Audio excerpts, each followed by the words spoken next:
Okay, section 8.8, number 37.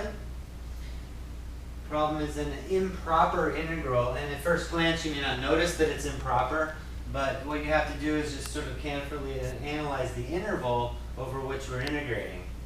And you see that we're going from -1 to 0. You can think of it going maybe in this direction.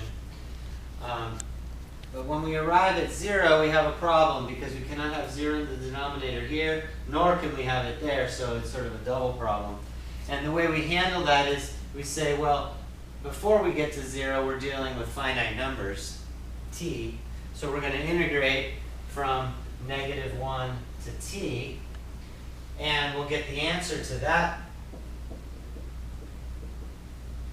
Once we get the answer to that, then we're going to take the limit as t goes to 0. And t will be going to 0 from the left side. So that means, that's something to keep in mind, that as t travels into 0, it's always a negative number. So that'll play a role when we're trying to analyze these limits. Okay, so for the time being, we're going to ignore the limit and we're just going to focus on doing the integral, which is challenging all by itself. So in this integral here, I have two functions essentially that are unrelated. I have this e to the 1 over x and I have this x cubed. And often when you have a situation like that, what you're going to want to do is try integration by parts. So you have to come up with something to integrate and something to differentiate. Integration by parts .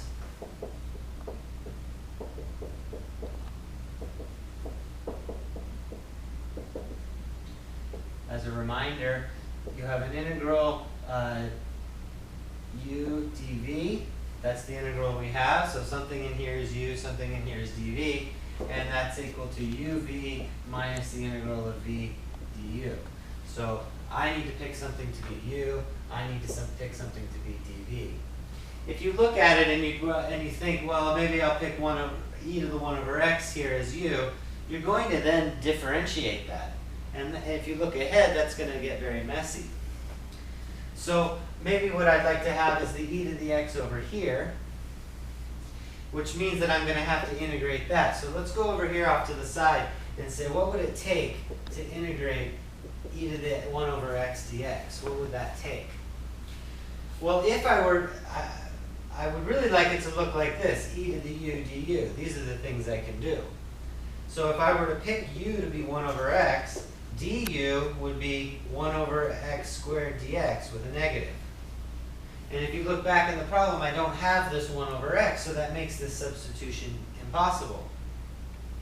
But I can remedy that because in this original problem, I have some x's in the bottom here. So let's borrow 2 of those and put them here because I'm going to need them to integrate. So if I had this integral, no problem, it converts into negative e to the u du. Okay, so once I've made that choice there that this can be integrated, this is going to be negative e to the 1 over x squared. And you can just take the derivative of this to make sure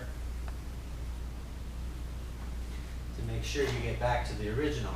So if I take the derivative of e to the 1 over x, I get e to the 1 over x times the derivative of 1 over x, which is negative 1 over x squared.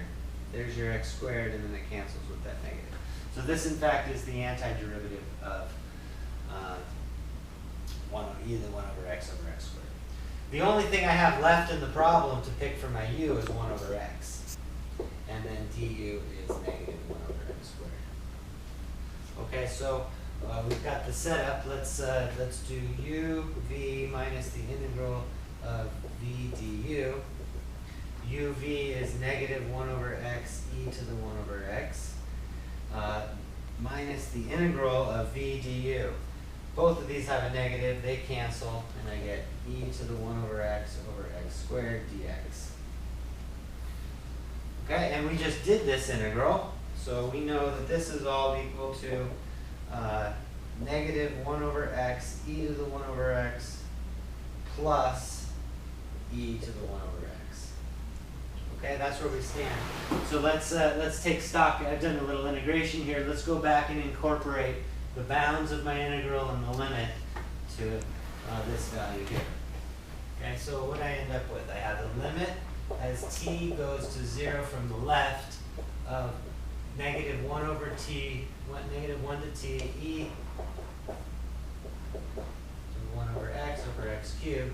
That was that original thing. That turned out to be equal to this, negative 1 over x, e to the 1 over x plus e to the 1 over x. And I need to evaluate that from negative 1 to t. And I also need to include my limit there.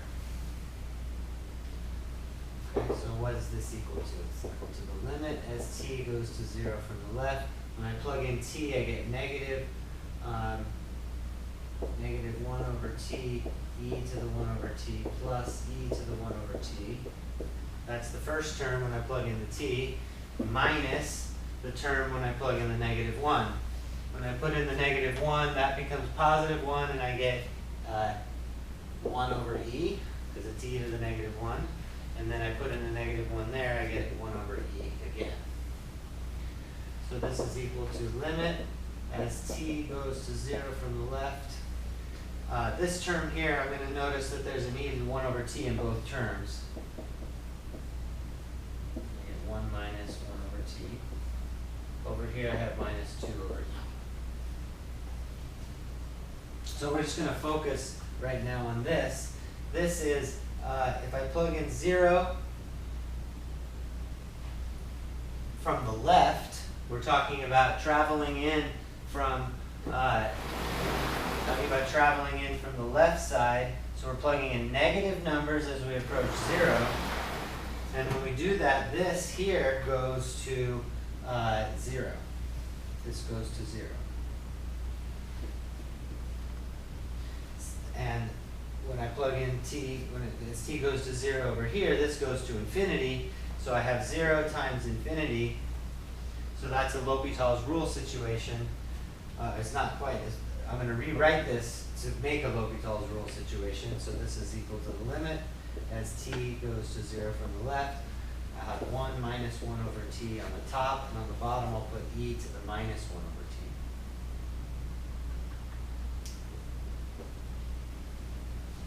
And what that creates is, on the top, this is infinity.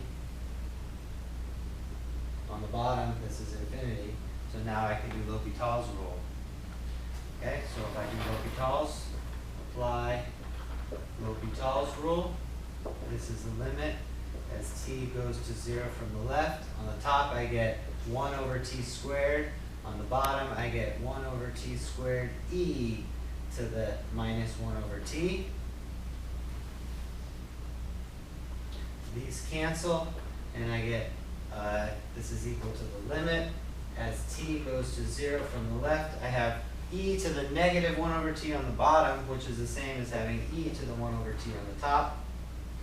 And now as x goes to 0 from the left, we're plugging in negative numbers, so you end up with 1 over 0, which is infinity. If these were negative, this is e to the negative infinity, which is 0. Okay? So what we found is that this portion right here went to 0. All this computation here is just for this part right here.